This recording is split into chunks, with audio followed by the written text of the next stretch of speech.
and this is another story time video. This one is about the most severe stalking incident I've had, because yes, I've had more than one, which is ridiculous. Thank you, society. So this stalker was several years ago, and as most of you know, I'm an actor, and a lot of actors are also models, and a lot of models are on a website called Model Mayhem. And Model Mayhem is like the Facebook of the modeling world. You network with photographers, makeup artists, hairstylists, wardrobe stylists, clothing designers, all those types of people. And it's fairly common for photographers to contact you through Model Mayhem and want to shoot, or for makeup artists to contact you and have a specific concept they want to shoot with you, and I would ask them for specific contacts, and I would also go through their friends list and their portfolio and contact the other models that I had seen that they had worked with previously, just to make sure this person is legit and probably not going to kill me, just taking some precautions to make sure I don't die. You know, I hadn't had a really terrible incident. I'd only had like one weird encounter with the photographer at that time, and I think it might have actually been the makeup artist for this shoot who initially contacted me, and she was really talented, had really great work. Of course I wanted to work with her, and the photographer like had some pretty interesting images too. And I think it was a paid shoot. I contacted a couple models that they'd worked with, and they all had really great things to say, and so I agreed to shoot with them. And the first shoot, I met the photographer, and he was a little weird, but you know, I try and keep an open mind, and I know lots of people who are very weird and completely harmless, but you know, I try not to judge people too harshly when I first meet them, and I try and get to know them, and then make my decisions based on that. So we did our first shoot, and it was fine. I got great images for my portfolio out of it. It was a really good experience. And then I ended up shooting with him probably like 5 or 6 times in total, and most of them were really good experiences. And when you do a photo shoot, you have to sign a photo release, and the photo release will have your legal name, phone number, email address, and physical address.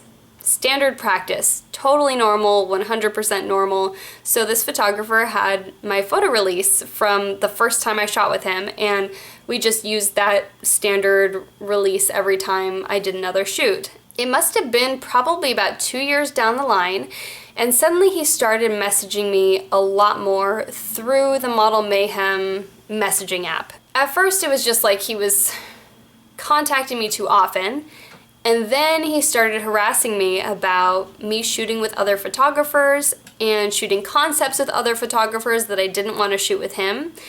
And partially it's because, you know, like with certain photographers, you see their work in their portfolio and the different types of styles they do, and sometimes you're not interested in the other styles that they do, and that's fine. Before he started getting really crazy, he had started mailing me stuff because he had my address from the model release. First, he was just mailing me money.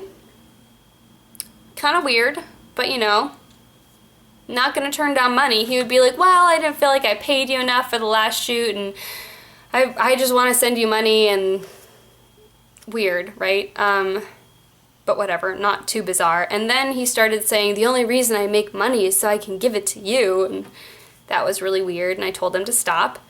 And then he started mailing me other random stuff. He like mailed me a tea set. Then he started just like sending me really bizarre letters, all of which I just threw away immediately because it was really creepy.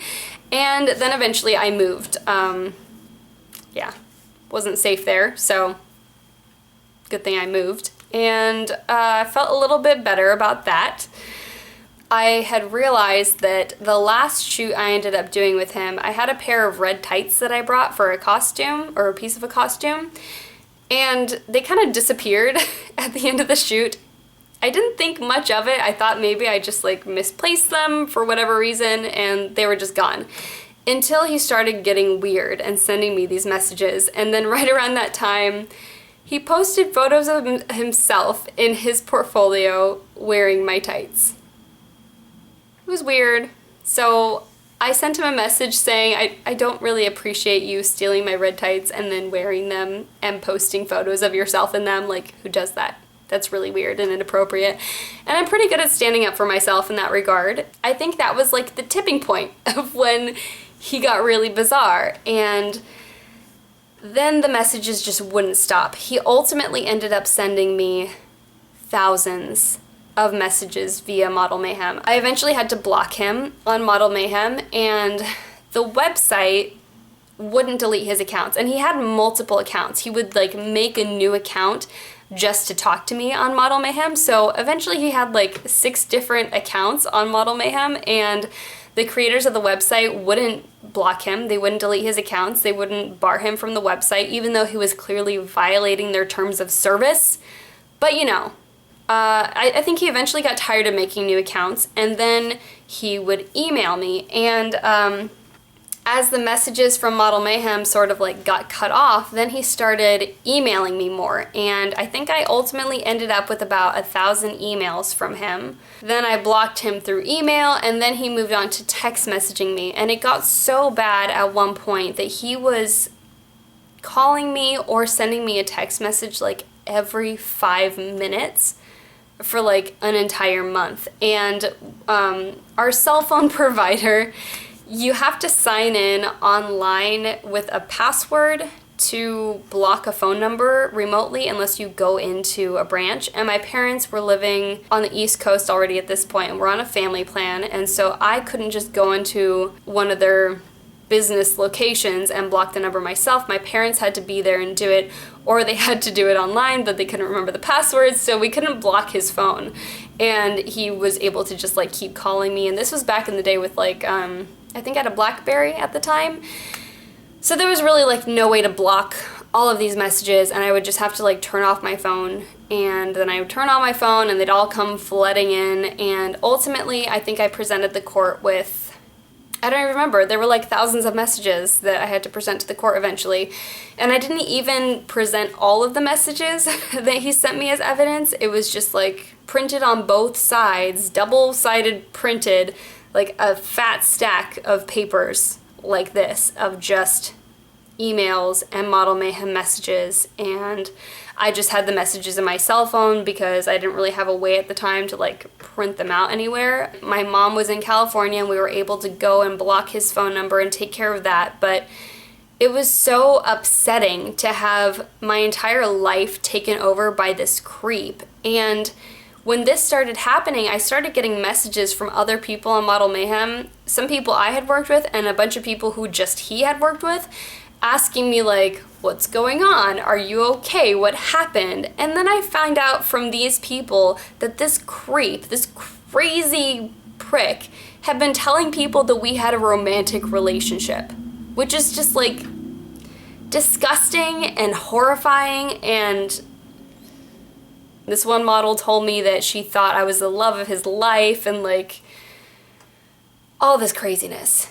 And I was nice to him, we were friendly, but I never ever ever said or did anything that could remotely be construed as romantic or flirtatious. Ever. Ever, ever, ever. He just like decided all on his own that he was obsessed and I was the love of his life, and it was just crazy. And like, it's not like we were seeing each other that often. I mean, over the course of like 2, maybe 2.5 years, we worked together, you know, 6, maybe 7, it might not even be that many times. I was nice to this person who had come completely mentally unhinged at that exact time that I was like present in his universe, and it just got way, way out of control. So eventually we went to court, and I was granted a 1-year restraining order, and I thought that that would be enough. But here's the thing about restraining orders: they don't work on crazy people. They don't care. They will keep contacting you. You can use that against them, maybe even eventually get them arrested for violating the restraining order, but it's very difficult to do that. I tried going through the police department of the town that I lived in, and they did not care, would not send someone to talk to me, would not meet with me when I went into their actual department. I wasted all this time trying to contact someone through the police department, and they would just be like, oh, so this is an ex-boyfriend, and like that's another thing. People always assume when you have a stalker that it's like a boyfriend. That was also an obstacle. I eventually had to go through the sheriff's department, and then they connected me with a legal advocate who was able to get the process started of getting the restraining order for me. And if I didn't have her, I don't know what I would have done, because this whole situation was so terrifying and overwhelming, and like eventually got to the point where he was saying that he was gonna find me and he was gonna get me, and like just all this crazy stuff. And you know, it's not fun to be getting death threats and to have like someone simultaneously damaging your reputation in a professional circle. I got the 1-year restraining order, which didn't quite work, and I'll play you some audio that I actually presented in court later, because when he violated the restraining order, I was then able to take him back to court and get a 4-year restraining order. And here's another horrifying thing about restraining orders is you cannot get a restraining order against someone who is threatening your life without having to sit in a courtroom with that asshole. You have to go to court and sit 10 feet away from that person while you both testify to the judge before you can get a restraining order. It's awful. It's the worst. And I think it's ridiculous, and it's something that needs to be changed about the system. This freaking ice cream truck is here.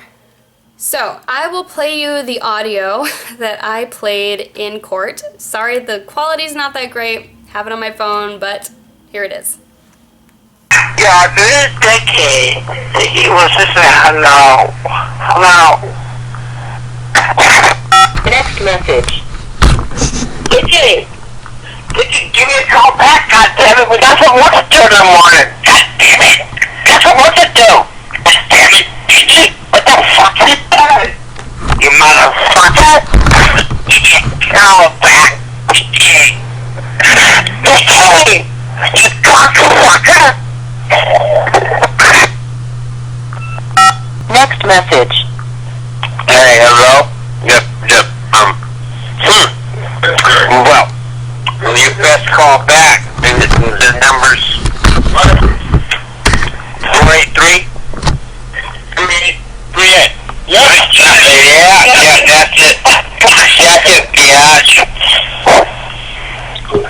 it. End of message. Next message. Hey, motherfucker.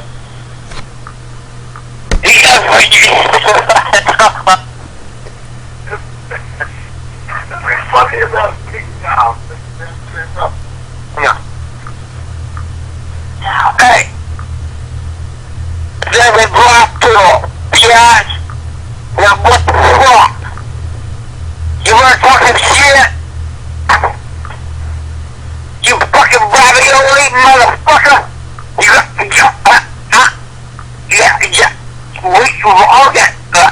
Oh yeah. You bitch!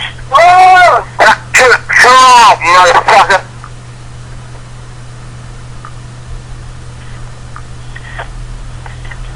That's funny. It's funny. Next message. Here, now, what are you gonna say? How much were you?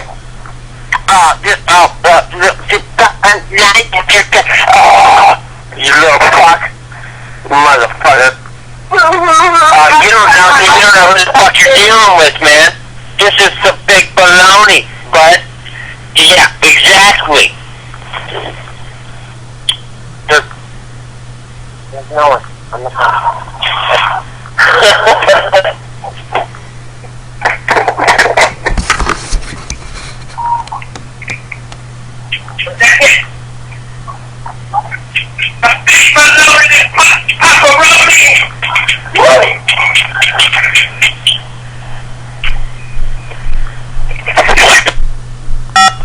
Next message.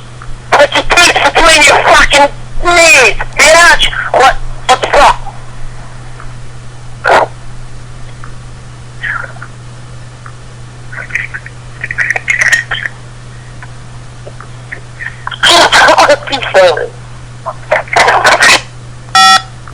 message.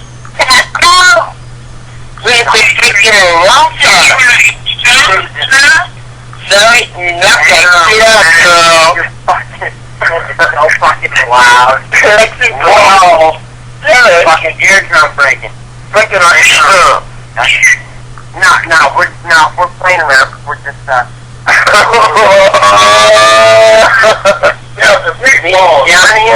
ain't even seen Mike. I don't know where the hell he is. We haven't seen Mike for a long time. Lies over bar stuff, probably drinking. He's probably drinking with that motherfucker that up there at the park.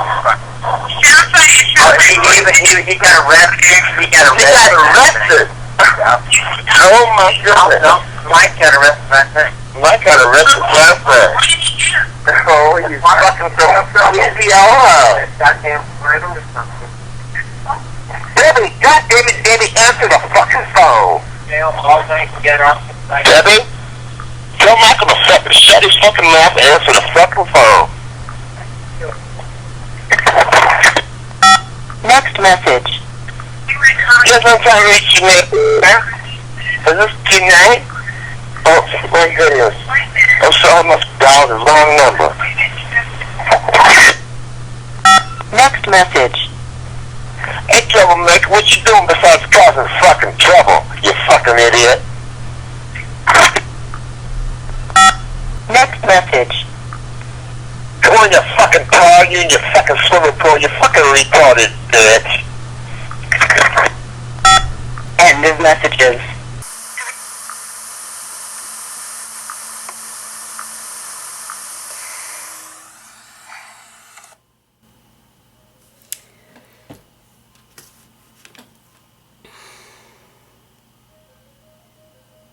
The ice cream truck is still here. Please go away. Please go away. So I've been waiting like a half hour for this ice cream truck to go away, and it's not going away. So if you can hear it in the background, I'm sorry. There's nothing I can do about it. So the rest of the story is with the next court visit. My husband actually came with me, and it was kind of a circus. I was sitting there waiting for the other cases to be heard before mine, and I was sitting there with my lawyer that the advocate had gotten for me, and someone comes up to me and tries to hand me like a stack of papers. And my lawyer's like, "What is that?" And like there was like this big scene in the courtroom, and the judge is like, "Hey, what are you doing over there?" And this guy was like trying to serve me with a restraining order, even though we were there because I was serving him with a restraining order. I don't know. I just don't know. So you could hear from the phone calls that he was obviously mentally off at this point. Completely crazy. Just completely crazy. Like, didn't even make any sense. Was like talking in weird voices, and after this huge scene and like going through all the evidence in the courtroom to get the 4-year restraining order, he was like telling the judge that he was going blind, and like, how are you a photographer if you're going blind? I don't. But then the judge was like, "Okay, so I'm granting a 4-year restraining order. Mr. So-and-so, you have no business seeing this woman ever again, and you're to leave her alone. You're not supposed to have any contact or indirect contact with her." And he's like, he like interrupted the judge and was like, "Your Honor, I can't see her. I'm going blind." No, that's not. So then the judge like angrily clarified, and he like gave the instructions to this guy of like how he's not supposed to have any contact with me and all this stuff and what would happen if he violated the order. And he's like, "Do you have any questions?" And I said no. And he's like, "But she's a provocateur." And the judge was like, "This is not the time for you to be talking. I said, do you have any questions?" And he's like, "Don't you think she's a provocateur?" So there are like some funny things about it, like the shit he said in the courtroom, which my husband finds much funnier than I do, and he actually remembers more of it. Yeah. So at the end of that, the bailiff ended up walking me to my car. They actually had to hold him in the courtroom and had the bailiff walk me out for security to make sure I drove away and like had a 10-minute head start before they released him from the courtroom, because he's obviously crazy. It's disturbing because it takes such a huge chunk out of your life to have to deal with legal stuff like this, and it's so incredibly frustrating. And then like every step of the way, law enforcement and lawyers and the judge are all like, so did you have a romantic relationship with this person? And it just like re-traumatizes you every time you have to hash it over. Like, no, we worked together and he went crazy. And it always feels like they're accusing you of doing something to deserve to have been stalked and harassed. And part of that is society and the patriarchy and all that nonsense, and I'm sure part of it is them just doing their jobs, but when I tell you one time the entire story, you should not have to ask me that question again. No. No relationship. Not now, not ever. That's disgusting. So yeah. That's the whole thing. So luckily, I haven't heard from him since I got the 4-year restraining order, and since I've moved multiple times since then, I do feel safe at this point. And it's one of those things where you feel like it's not really over until they're dead. So that's how all that went down. If you enjoy these storytime videos, make sure you hit the like button and subscribe, and you can follow me on social media at Katrinaosity. Thanks for watching.